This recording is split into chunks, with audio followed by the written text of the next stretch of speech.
আসসালামু আলাইকুম সবাইকে। সবাই কেমন আছেন? আশা করি সবাই অনেক ভালো আছেন। আলহামদুলিল্লাহ আমরা অনেক ভালো আছি। আসলে ঢাকা শহরে যে এখন কি হচ্ছে,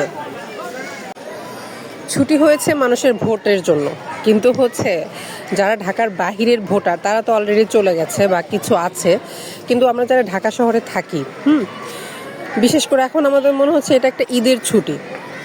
বিশ্বাস করেন, পার্কটা যেন পুরা ভরে গেছে, বাবা মা ভাই বোন আত্মীয় স্বজন ছোট বাচ্চা সবাই অনেক মজা করছে, রিল্যাক্সে ঘুরছে ফিরছে। আর রাস্তাঘাট মনে করেন যে ঈদের ছুটির পরে যেমন একদম ফ্রি থাকে, কোনো যানবাহন নেই, সেম ওরকম একটা ভালো অনুভূতি, ভালো একটা সময় কাটছে, একটা সুন্দর ছুটির সময় পার করতেছি। তো আশা করি সবাই এরকম সময় পার করবেন, একটা ভালো সময় কাটতেছে। তো সবাই সেফ থাকবেন আর হচ্ছে যোগ্য প্রার্থীকে ভোট দেবেন।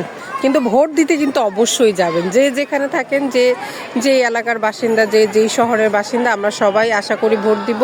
তো সবাইকে শুভকামনা, সবাই ভালো থাকবেন, টাটা বাই বাই, খোদা হাফেজ।